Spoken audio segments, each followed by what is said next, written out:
going to talk about how you can make some real money. And I've got the perfect person on to have this conversation, Jermaine Griggs. And I went to high school together. Yes, we did. Man, it's been a long time. I'm feeling old just thinking about what year we graduated in. Her hair's gone. You're right. Both of them back. It's been a long time. And Jermaine, while we were in high school together, came up with this concept called hearandplay.com. I will never forget, he was teaching people how to play music by ear, gospel music by ear. He actually, I don't know if you remember this, he actually taught me how to play No Weapon. He taught me how to play We Fall Down, and I can still play to this day, Jermaine. Really? Yes, sir. I'm not great at it, but I can still play those songs. Jermaine and I met in chorus. He was the piano player. Of course, he was I think, weren't you our school president? I know you gave you were the valedictorian. Yeah. Jermaine and I have very similar backgrounds in that, you know, his grandmother was an intricate part of his life, still is. Of course, my grandmother raised me, both kind of from the projects. He's from the projects of Long Beach. I was raised in the projects of Wilmington before I moved to Long Beach. Wow. But, you know, my mom was a crackhead. His mother is an incredible person who was an intricate part in his life. But Jermaine is literally one of the most disciplined men that I've ever met in my life. I remember even in high school, him trying to drag me to some multi-level marketing type stuff. I never had the drive, the ambition, or the discipline for business. And we were kind of talking about this earlier. You know, his drive was always business and later on systems and automation, and my focus was on ministry. I'm gonna tell you something that he probably has never told anyone. When I met him, he was pastoring a church. Yeah. Do you remember that? His grandfather was about 28 members, but I was 28. I'm talking about we were in high school. His grandfather was the pastor, gave him the church. He was pastoring the church, and we just go way back. So I'm extremely proud of what, you know, he's been able to accomplish. He is the creator of hearandplay.com, a multi-million-dollar company. Of course, he went on to create automativeclinic.com. He's the #1 automotive guy in the world. Multi-million-dollar companies, multi-millionaire. When I met him, he was dating this pretty mixed girl named Sarah. They're now married with incredible kids and traveled the world, and so many great things to come. Jermaine, just first of all, thank you for being a part of this masterclass, man. It's absolutely an honor. Like you said, we go back. You forgot to tell them we used to tag team preach. Yes, sir. I think we were about 15 or 16. Now, Gary was way more seasoned than I was. He just came here from another planet. But, you know, I could hold my own, but he would tag me and I do it. And then I tag him and he'd come up with this deep, like hollering voice. I'm like, where did this guy come from? And then he got, I think, transferred to our district or something, because I don't remember you going to our school from freshman year. I was like, wow, 2 preachers on campus, and we became closer. And I'd go to your church, you'd come to mine. So, I mean, full circle. I just got an email about our 20th anniversary coming up next year. So it's been a fast journey, but I'm excited to be here to share a few things with your audience. I guess I could share my screen now so we can get into the presentation. And I hope it's not too long for you. You can cut me off whenever you want. Man, listen, you feel free to go as long as you want, because anyone who makes multiple millions of dollars, who understands both kingdom principles and business principles, this is what we're here for, man. So go ahead. Yes, sir. Well, I titled this presentation, Turning Your Passion into Profits. And really, passion, you could put life story there. You could put your mission, you know.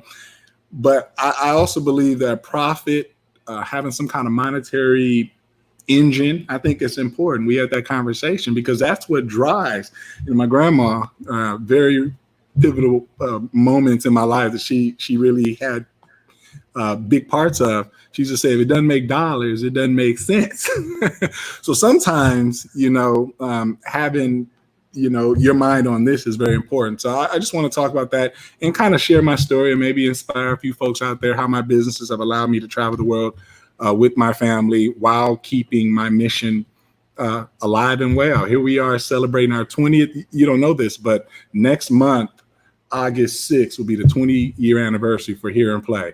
I'm in our studio. We record 3 times a week. We fly in musicians, and we've gone on to do gospel, jazz, salsa music. But really, my life story was a gospel musician from the church. To this day, when I try to play a secular song, musicians will be like, man, it sounds too gospel, because that's just in my blood. So this isn't about being something that you're not. And you can take your life story now with the internet and the things that I've learned over the years and connect that with an audience that will support you for who you are and what you want to do and the value that you create in their life. And I'm just a regular old boy.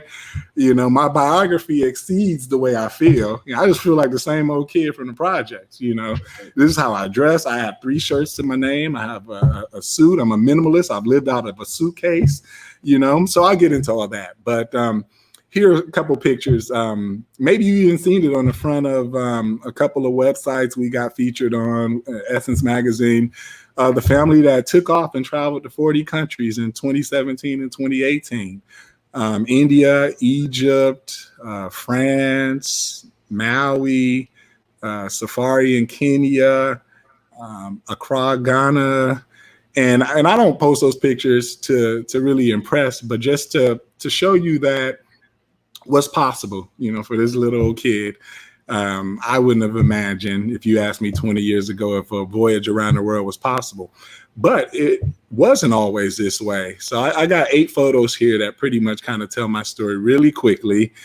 Starts off with that first photo up there. Grandma won this piano off The Price is Right before I was born in the 70s. And there's that piano behind me. And I keep this picture of myself in that piano because that's the piano that taught me my first chord that I played silver and gold on, when I heard those Kurt Franklin contemporary chords. I learned, she taught me a couple chords as well because she's got that old school flair, and I picked that up, but then I went on to kind of make it sound contemporary.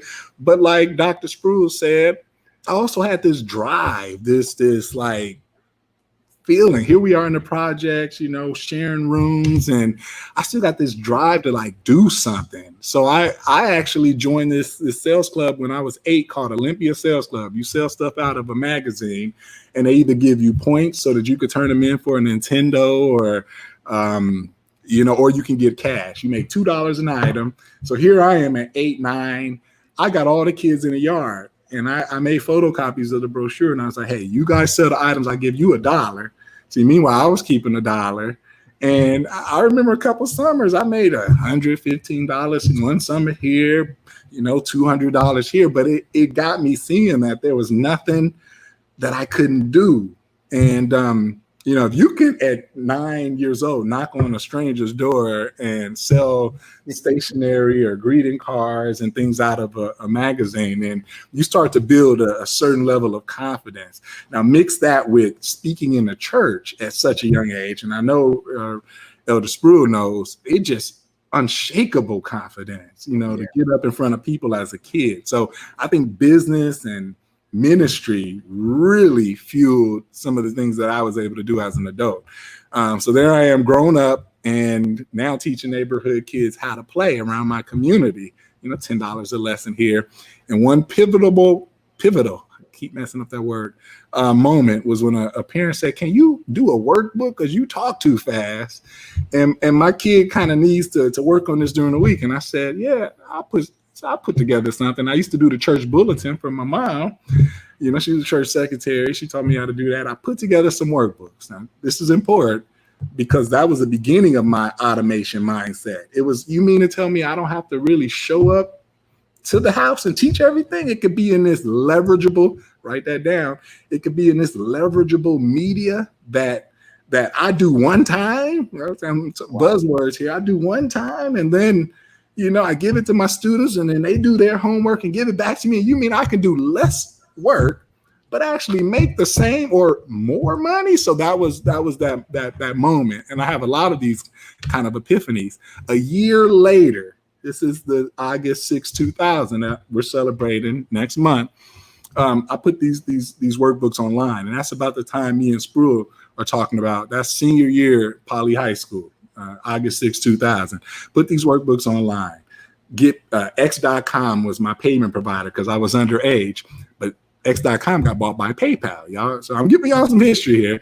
X.com, put the button up, and I actually got I remember my first sale, guy named Christensen, and it came in, if this was August, I think I got my first sale by the end of September. Like a stranger somewhere out there on the internet, I think he was Colorado, bought my 5 workbooks. And that pretty young girl that Sproul talks about, that was my girlfriend at the time. So grandma dropped us off at the copy shop. And I remember that day on Long Beach Boulevard, we photocopied my first set of 5 books, spiral bound it, then went over to the post office on Redondo and shipped it out. Like I said, and you always remember that first sale. I don't care how many millions of sales after that or people you get to touch, that first moment, that moment that makes it possible, you remember that. So I'd make in high school, it's a few $100s a month, but I never had a job. That's one thing I can say, and it's not a bad thing, but I'm 37 years old. I've never had a job. So I do not, so quarantine and all that, life has not changed. Like, I try to be empathetic with people when people say, it's just so hard right now. I say, yeah, times are different. But for me, it's never been this commute thing. I don't know that, but I can relate to it. I can relate to it. So next year we're in I'm in college at University of California, Irvine, in my dorm room. And I'm getting like I said, a few $100s a month. I meet this guy named Corey Ruda there, that picture down there. I bought his course. I had the drive, I had the passion, but I didn't know the marketing. And this is another one of those epiphanies. A parent got me to turn the product into something that didn't need me all the time. So that was the first one. Then the second one, well, how do I take this product and go find the people out there that need it, that need that kind of value, and connect with them? And that's all marketing is. Marketing is nothing fancy. And I think people that focus on the product, I see so many businesses, they say 9 out of 10 businesses fail because they focus only on the product. Yeah, you got to have a good product. And in ministry and things like in Kingdom Principles, your product is typically yourself. It's your value. It's your unique way of translating scripture for real practical life, or if your spin on something, a derivative of something. Maybe you're in economics because your profession is that, but you mix it with Kingdom Principles. Or maybe like myself, you're a musician and you found out a way to, because let's face it, if you want to play music in the church, there's no classical school that's ever going to prepare you for that. Beethoven, Bach, Mozart, they don't prepare you for a 20-minute shouting session. Right. So literally by accident, Sproul, I fell into some of the products. Like no business plan competition would have accepted. I want to do a product on the 5 parts of praise songs. Songs like God is a good God. Have you tried Jesus? And what a mighty God we serve. They would have laughed me out to college. Right. That's the power of the internet. The power of the internet is that you've got billions of people out there. You've got your subculture somewhere that the rest of the world's not going to understand. You've got your subculture in some obscure corner of the internet that's waiting for you to step in front and lead a tribe. And so I love telling my story in secular audiences, because when people find out that a business was created, now we went on to do other genres and drums and organ and guitar, but I'm saying for the first 4 or 5 years, a business was created on just the only things that I knew. And we brought in some spectacular musicians like Jason White and Michael Burrell and David Jackson, guys that play circles around me. But for the first 4 or 5 years, my finite knowledge, the way I knew how to do it, grandma meets the stuff I taught myself meets, practice, was able to fuel the business. So when someone tells me they've got an idea for something, I said, if you know where to identify your hungry crowd, you can find a Facebook group, you can find a forum, you can find other websites out there doing. If you can identify your hungry crowd, and it doesn't have to be millions of people, then you will win on the internet if you understand the marketing. So this guy here, now he died. Now, not to be too materialistic, but this is in Long Beach too, my first office. He parked his $300,000 Ferrari. This is the power of favor. Something else I learned that I had at an early age. Oh, yeah. This guy, I buy his course, but I'm just another customer. How do you go from just being a regular customer to this guy driving his car from San Diego to come meet you at your place? No, 2 hours. Was that A 2-hour drive? 2-hour drive, meets me at the dorm, and then follows me to Long Beach, because at the time I had an office in Long Beach. So, I mean, it was a multi-point sort of journey. Then interviews me on his broadcast, and we become friends. At the time, this guy built a $50 million business, and we talk in 2003 at this time.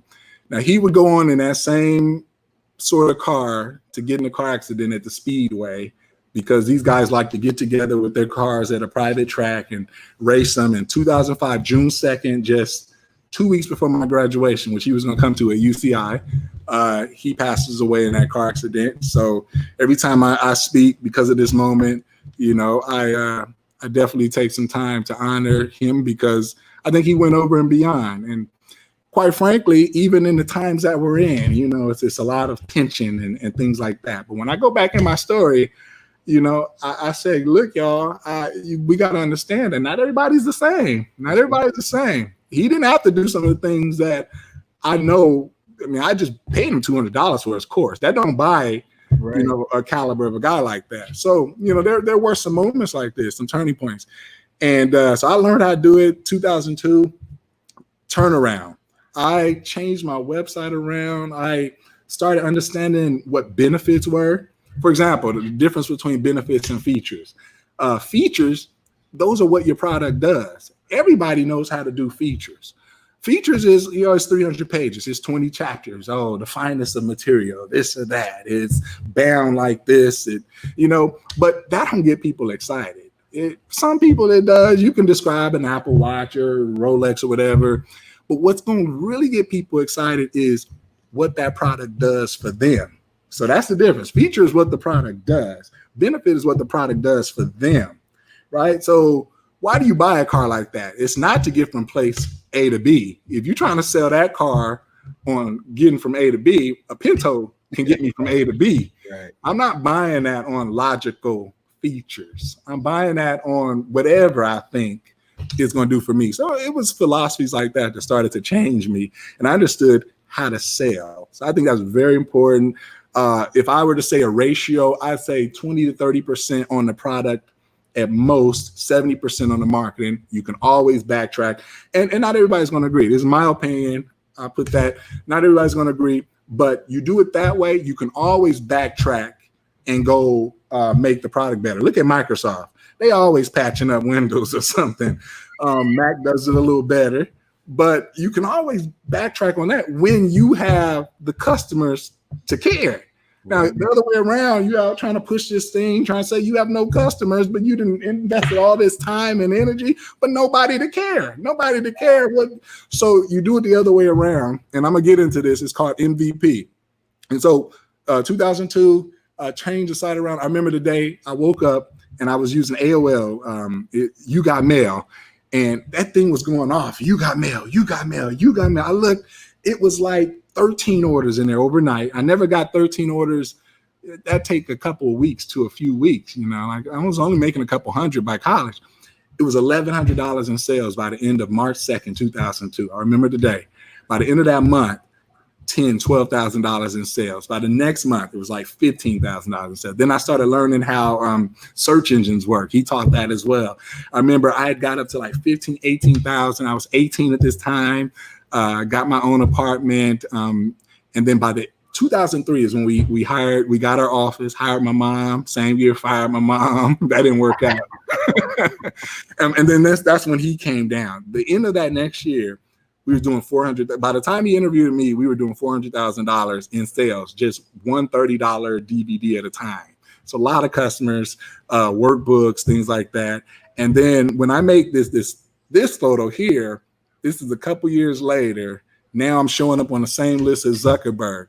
Now Zuckerberg, we're talking 2005. So there was one moment I can always say I'll be in my rocking chair, all ego driven. I'm gonna be in my rocking chair like, you know, kids. There was a time I was on the same list as Zuckerberg, you know, because he had just started Facebook, and then obviously, you know, there's no list to compare now.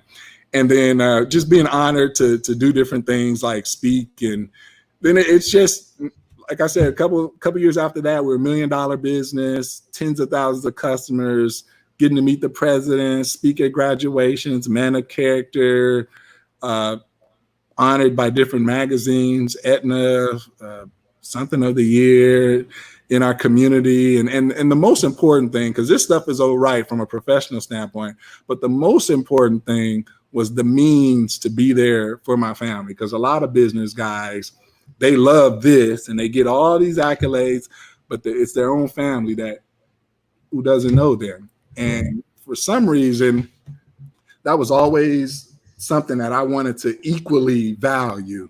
I wasn't going to let the business overtake me like I see it overtakes so many people. So at some point I said, we're going to homeschool them. We're going to hit the road. And that's what we did. And it took us to, like I said, 38, 40, well, 40 for my oldest daughter, but 38 for my youngest kids, 38 countries in that year.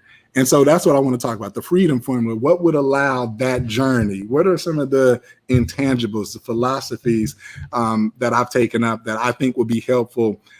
Because you're going to get everything else. You're going to know all the company structures and this structure of that and 501(c)(3)s and these licenses and that.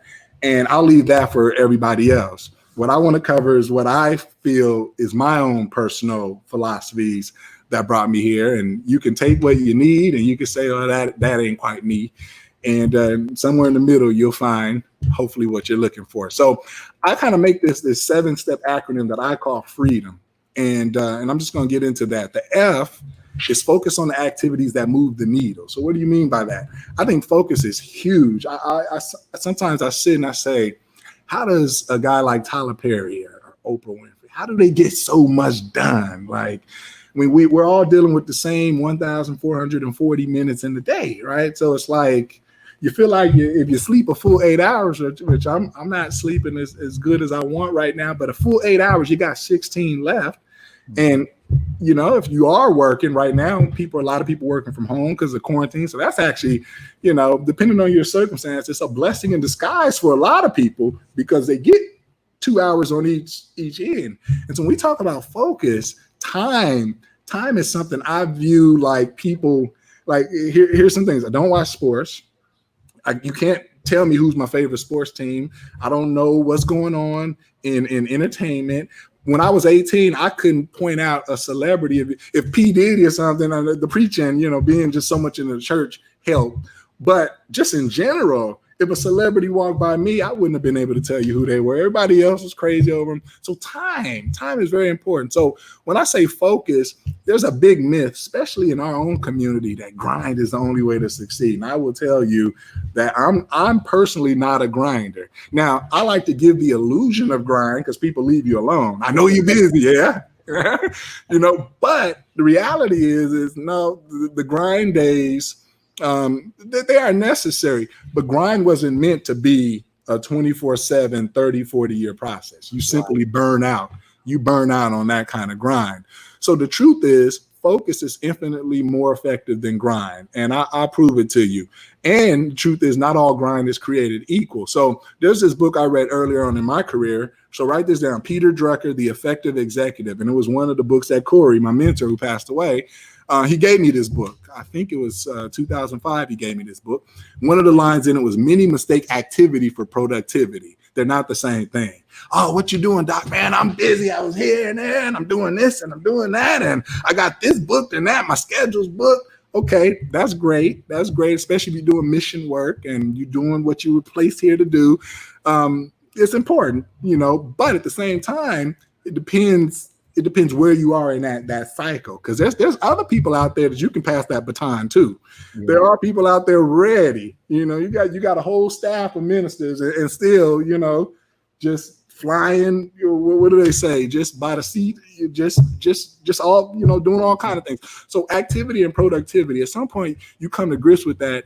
And you take out a sheet of paper and you put down all the things you're involved in, all the responsibilities. I remember before I had to travel, the hardest thing to do was to turn in resignations. I was on the board at UC Irvine, the alumni board. I was on this entrepreneurial board with some bigwig folks that make me look like child's play, some nonprofits in Long Beach. But I had to come to grips. I had to say, you know what? I can help them find somebody equal or better than me with the core competencies that I have, but I got to let some of this stuff go. If I'm gonna get to the things that I want, which was not more business, it was that freedom to be with my family and to give them that gift of a year with their dad, a year or two with their dad, traveling around and getting those experiences. I had to let all that stuff go for the greater good. It didn't mean that those things were going to suffer. There's a way to do it. So efficiency is doing things right. Effectiveness is doing the right thing. So my grandma told me I don't do things any kind of way. And I said, no, you don't, Grandma. No, you don't. She's an efficiency queen.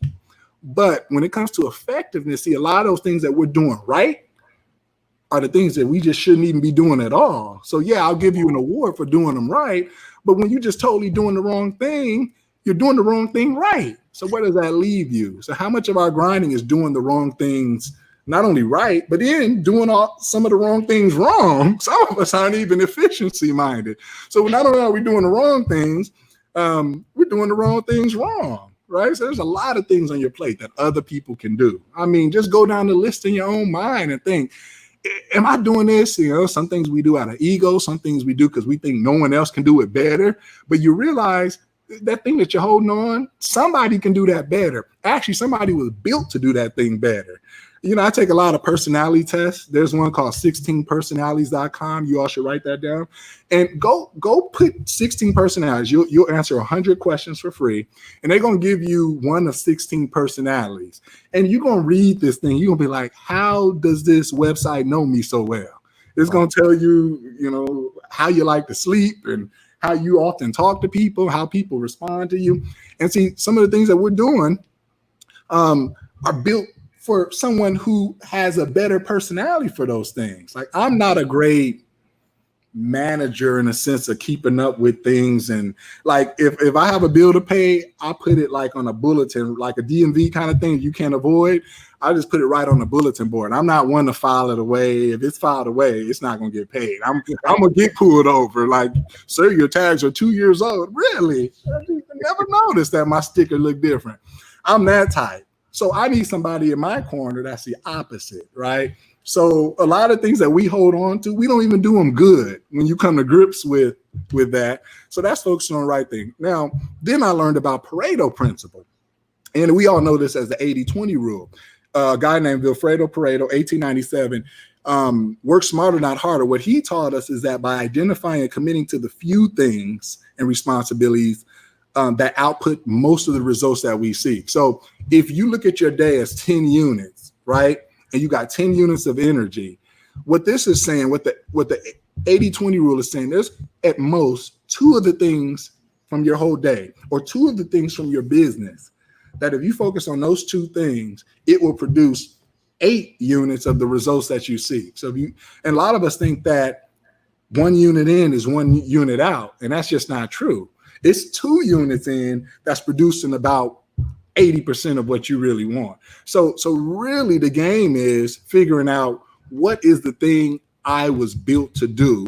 And I'm going to build structures and automation and systems for everything else. And you're stubborn about it. You are so stubborn about it that when I actually work, I'm working on the things I was put here to do. I'm not half doing something that I don't even do well. I'm not taking on something I don't need to do. Put the microphone in my hand when it's time. The webinar, you know, that means doing more webinars, Zooms, you know, and everything else. You could build that structure around you because they say start with the end in mind. Where focus goes, energy flows. So if you only put your mind on this 80-20 rule, because what he noticed is he's like, it didn't matter what country he went to. It seemed like 80% of the wealth was in the hands of 20% of the people. Like, even if you just reset everything, and that, quite frankly, that would happen in America too. Sadly, if we reset everything today, right? And everybody was like, woohoo, we just gonna split it down. And that's actually a political philosophy that we won't get into. But if you did that, I don't know how long it would take, but it'd be back with that ratio because it's a mindset. Wow. It's the mindset. So, and then he noticed that it's not just wealth, but it's your outfits in your closet. You probably wear 20% of your suits 80% of the time. Get rid of the rest. Like Jermaine, live in a suitcase. That's what I did. I came to grips. All this stuff in my house before we left. I said, I'm emotionally attached. No, don't throw that away. Don't, we end up giving away 80% of our stuff. My mom, I had this SL AMG that was my prized dream car back in the day. I got to the point, Mom, you can have that.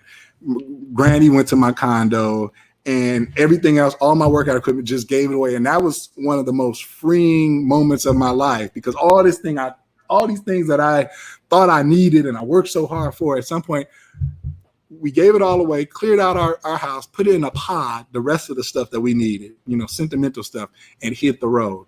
And that really brought this true to me, that most of the things we do in our life, we don't need to do. Most of the activities we're engaged in, we don't need to engage in. And a lot of things that we own and hold on to, we don't need to. So this is even bigger than business.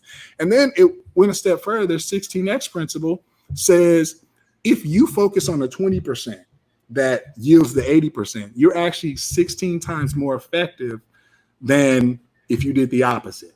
So let that sink in, because 80 over 20 is a ratio of 4. 20 over 80 is a ratio of 0.25. The difference of those two things, like 80% giving you only 20% of what you want versus 20% giving you 80% of what you want, the difference is 16 times. So, I mean, anything that you seek, any desire that you have, multiply it by 16. If it's an income goal, just do the exercise in your mind of multiplying it by 16. If it's a time goal, multiply the amount of free time, vacation time, whatever it is that you want, multiply that by 16 times.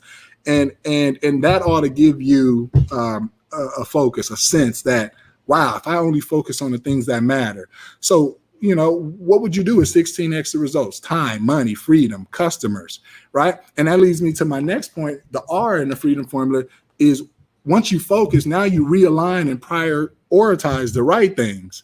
And that's by asking this question: are the things I'm doing right now really moving the needle, right? The things I'm doing right now, are they really moving the needle as far as the business is concerned, right? As far as the business is concerned. So here are the 4 things that I like to do on the marketing side, right? So, and some of these things won't apply, some of these things will apply, but content, right? Now, this does apply in ministry driven businesses. And even if your business is not related to ministry, content is pretty much going to be king in the world that we live in today. No, Jermaine, I sell physical products. I sell like jewelry and stuff, content as well, right? Because even a plumber, how does a plumber use content, right? People are searching on Google. They got all these plumbers to choose from. You think you're going to go to the plumber that just says, yeah, we can fix it, we've been in business for 30 years, or you're going to go to the plumber that you come across a headline that says, here are the 7 things to watch out for during your next plumbing job, right? You probably might be intrigued by the seven things, and you might actually read it, and then you might figure out, oh, he's in my city because I typed in, whatever city, and he's just taken, or he or she is just taking the time to educate me on plumbing or contracting or even jewelry, even art, and that's called consumer education. So I always take any business that I get into, first of all, they tend to be information driven. I think in the world that we're living in, they say by 2030, 70 million jobs are going to be taken by robots, automation, stuff I'm already on. But at the same time, I feel sorry that, for example, even an Uber driver. Now, get in on that hustle while you can if you, for the folks that like that kind of thing. But that's not the cars are driving themselves. I'm going to interject. I got a Tesla, and they're already working on Teslas that will drive Uber with no physical driver. Wow. So Elon's already got the connection. Already. And the Tesla, I know, I mean, I don't have a Tesla, my neighbor did, but I'm already hearing like you can pretty much go to sleep if you trust it. I have, but we'll talk about that. So there you go. The writing's on the wall. So you got to think, what are the things that are going to be replaced? Anything that's, anything that can be rule-based is going to be replaced. Anything that doesn't take emotion or any kind of, it's almost like I made the prediction when I was talking to my aunt, we talked philosophy. It's almost like the arts will be back. It's almost like the thing that someone tells you, don't go to college for that. Don't go to college to be an artist or, now they even talking to make the legal system more fair. Judges might be robots. Because then we ain't got to worry about unequal sentences. Here are the inputs. Here's what happened. Okay, here's your sentence if you really did it. So I mean, lawyers might argue it might be, there's no end to that, and I think people got to be thinking about it. Why? You see, if I said this a year ago, people would be like, you crazy. But guess what? We living in a quarantine in which in times that no one could have imagined, being stuck in your house, being forced to wear something around your mouth, for rightfully so, and no entertainment, no basketball. People couldn't have imagined the times that we're in today. Yet I've been preaching automation and systems and being online for 15 years. So it's my aunt told me, man, you was right. I said, you think? you think? So, and even this business, I mean, this business, if we didn't have as much content, we've got thousands of hours of content, but we were shooting a course, me and a co-instructor, myself, it's called the 100. It was 100 lessons. We had made it to lesson 50 by March. Quarantine hit. We have not taped another lesson. So even in my business, it can be argued if we weren't ahead in content and we was, doing this thing real time.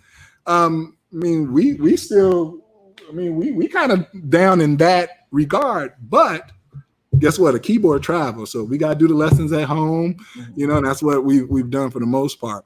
Copywriting is the next thing. Copywriting is what I learned from Corey as well. How do I convey the thing that I want to say in a way that somebody wants to buy it? Now, I created something called the HIPPER formula. HIPPER, HIPPER. H stands for the hook. Write that down, the hook. The hook, anything that I do has a hook. I'm telling you, even if I'm writing the principal for my daughter's school, because something ain't popping off right, I start with a hook, a headline. It's not just dear, Mrs. Thompson. I like my subject line will be something that grabs your attention.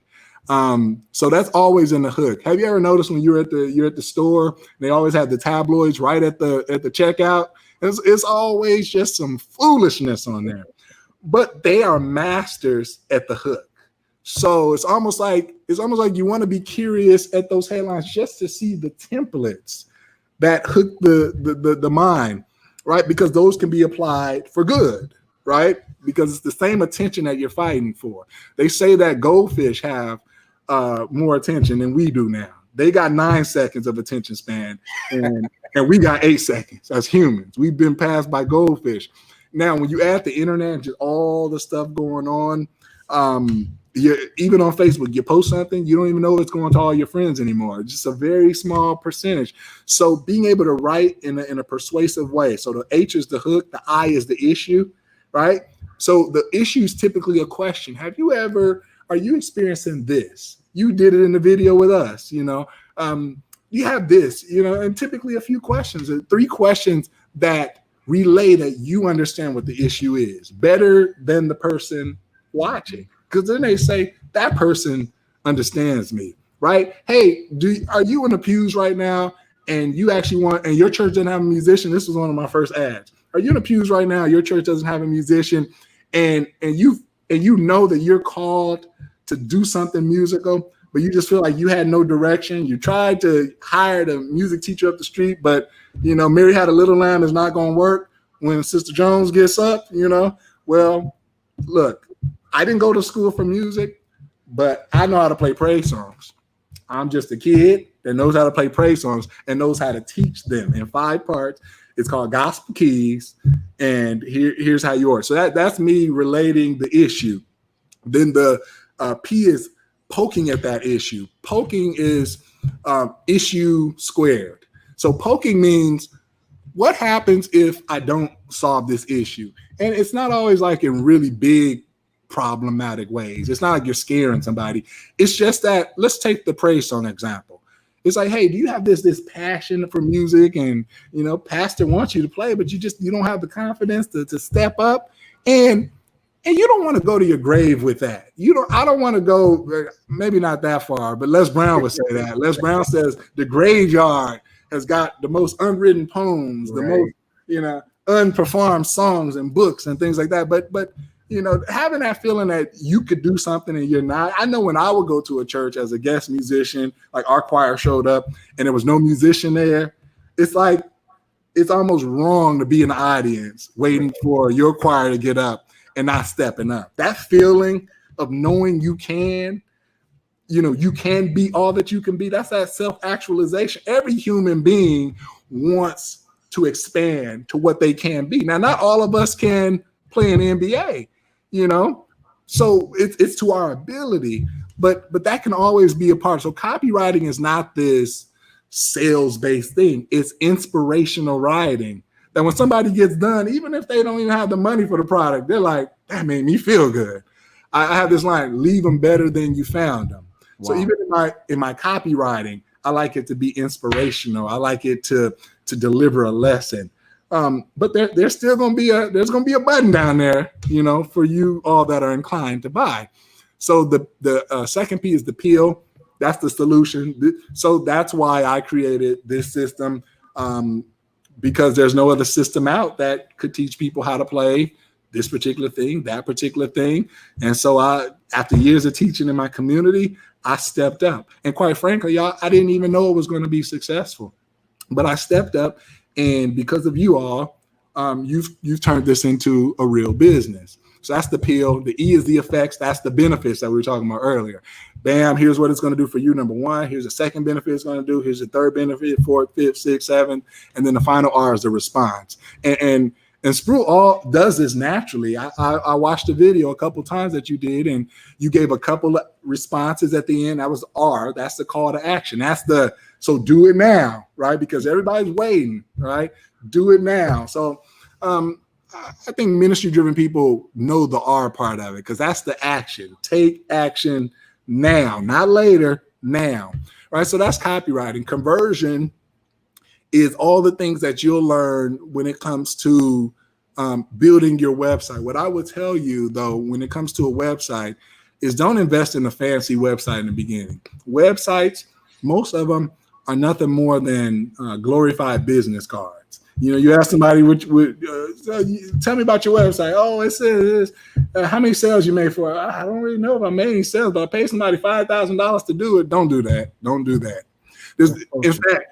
In fact, there's many platforms that will build your website that will give you the means or someone to do it for you way more affordable than looking good. So you got, what I found out in my long years is you got look good websites and you have converting websites. Those are two different things. A look good website, I always want to have it because if one day Oprah comes to my website, I want to look good. I want to be worthy of being on the show. But then when it comes time to sell, those websites don't necessarily have to look good. Now, some people can make them do both, but with websites, you only want to make one action per page. If your website has 1 million places for them to click, then it's supposed to be a converting website, not an Oprah website, but a converting website. And you're wondering why people aren't buying, it's because you haven't given that one action. So if you've ever been on a website and it was like, well, you can learn how to do this, but you have to put in your email or something, that's that one action. It didn't let you click here. It didn't let you click there. It was that one action. And when you have that one action, guess what it gives you? It gives you a metric. How many people did that action? Now I got something to actually grow. Like a lot of us talking about growth, well, you got to know what to grow. So if I'm going to pay my hard-earned money on Facebook, I'm going to show an ad to you. I'm not going to send you to hereandplay.com. Here, let me give you an example, because let's turn this into a boot camp real quick. Let me see. So if I am paying money on Facebook or YouTube, let's see if this works. Can you see this? Yep. Okay, so if I'm paying money on Facebook or YouTube, I'm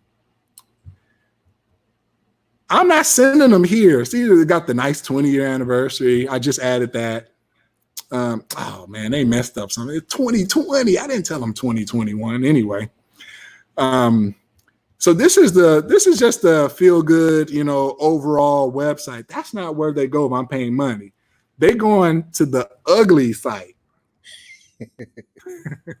Here's one example. Of the now notice this site looks a lot different than this. I'm giving you real game here. This is for the Oprah. This is just for the news. This is for the calendar. come to hearandplay.com. It passes the sniff test of like, oh, that looks like a cool company. They have all their instructors here and they have all their products, and we would go out of business on this website right here. Okay? We go out of business on this website. But when I'm paying thousands of dollars on Facebook, I'm going to a page where you have one thing to do. So this is just one example, but dozens of these types of pages exist. And they click there, and that's the only thing to do, Dr. Spruill. Look, you can watch this video that gives you like a little tour of the workbook that we want to give out. We always lead with value, but we have a testimonial down here, but that button does the same thing as the first button. Is there a navigation menu up here? Nope. Is there a about us up here? Nope. Is there anywhere else for you to do? Nope. You either have to do this or you have to leave. Now with that, and then when you leave, you have it again. So that's where the marketing comes in. And a lot of people don't understand the difference between branding and marketing. This is branding. The things you do on social media, the photo shoots you do, things that look good, those are going to be your branding. They have a place, but in terms of paying the bills, no. If it was down to my last $1,000 and I had to survive, it's not going to be a brand website. And that's what they don't tell you. So you go pay thousands of dollars for the brand website and it doesn't work. You wonder why it doesn't. They have too many options here. With the goldfish thing, we're gonna click on course. We're gonna say, oh, this is cute, and then our kids are gonna distract us, or then something's gonna ping on our phone. Instagram is calling us, and we're done. We're done. But then look, they come to this page, same distractions, but because the decision is quicker, I don't have to do things. This is a 10-second decision. I either want to know the top 10 gospel chords every musician needs to know, or I don't.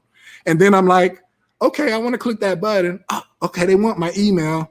Well, that ain't asking for too much. Now that email is in my system to join hundreds of thousands of other emails. Now we can build that relationship over time. Tomorrow you'll get the workbook. Then tomorrow you might get another video lesson that we've done, or the next day. And then you're like, I really like this thing. And then we have the jazz stuff. So imagine every genre of music having its own funnel, if you will, having its own starting place that looks like this. Now, this is counterintuitive, but I could show you receipts of us spending $80,000 a month driving 100,000 people to this simple page. It doesn't go beyond this, guys. So I want to go off script and show you that real quick, because like I said, I told Spruill the other day, I said, now I'm gonna cover some things that are a little different, because my philosophies are a little different than what most people will tell you, because everybody's trying to hit it out of the park. My dad does this too. They got that Shark Tank idea. And so it has to be super polished, and it's this all or nothing kind of thing. And I've never been all or nothing. It starts with a simple one-page site collecting email addresses. Every business I do, Automation Clinic, Beginner Business School, Griggs Gone Global, Hear and Play, they all start with this like one simple page. So that's all conversion, right? And clicks are what you do. See, here's the other thing. People think just because they got a social media page, that's going to mean clicks. If I post something on my regular social media, I posted something about the movement, everything that's going on right now. I did a long, heartfelt post to all my community folk. It wasn't even meant for us. It was meant for all my neighbors to let them know where I stand and all that's going on. Don't get it twisted. Exactly. I am a Black man. So I posted that. I have about 8,000 friends, or 9,000, 5,000 plus a few followers on there. This on my personal, right? It's going to get about 400 likes or whatever. But, compared to the ratio, cool. But Facebook's not showing it to everybody. That was 10 years ago. So the clicks, here's the not obvious things here. It's going to be very hard to do it organically. Some of us have that organic favor, some of us, but it's increasingly harder and harder because it's only so much real estate on that timeline. And if everybody's got 5,000 friends, 1,000 friends, whatever, they can't show all 1,000 things happening this very second, right? Because there's way more than 1,000 things happening. So their algorithm picks and chooses what it's going to show Gary or Jermaine or Martha based on just different things, things you're interested in, quite frankly. So what this leads us to do is be open to buying the clicks. So that's the back end. I tell my kids, I said, what side of social media are you on? And my wife would look over in the bed and she'd be like, I see you on Facebook. I said, no, I'm on Facebook ads. That's the difference. Facebook ads. You on Facebook, you on Instagram. I'm on the back end of it. So the domain name says Facebook, but when I'm on there, I'm looking at the ads. I'm not, spending time on the timeline. When I'm at my best self, when I'm at my worst self, I'm all in the timeline, jumping in the base. Let me interject right here, right quick, because I want to make sure that they understand the difference between buying clicks versus buying likes. Yes. There's people out there that's buying likes and views. You put up a little 2-minute video and you buying views. That doesn't mean nothing. It doesn't mean anything. That means it looks like people are watching when they're actually not. But buying clicks, define buying clicks. Right. So it's almost like the example I gave with my branding website, which I admit doesn't make the money. It's just for the look. And then the thing that really makes the money that you would never find, which is great for a competitor or anyone, because then they come and they want to copy the hearandplay.com. I'm like, okay, well, copy what you want. But you don't know the internal page that's coming straight from the Facebook ads. I'm not sending people to the homepage. So the difference is when you get into Facebook ads, so anybody can Google Facebook ads, YouTube ads, Google ads, and sign up for free. Now you're on the other side of the internet, where I like to hang out, people in my company. And that's where they're going to say, so what do you want to do? That's the first question they're going to ask you. What do you want to do? You can buy likes, and they'll charge you about a penny or 2, 3 cents per like. But that's the branding stuff. That's the look good stuff. And you can do that if you want 100.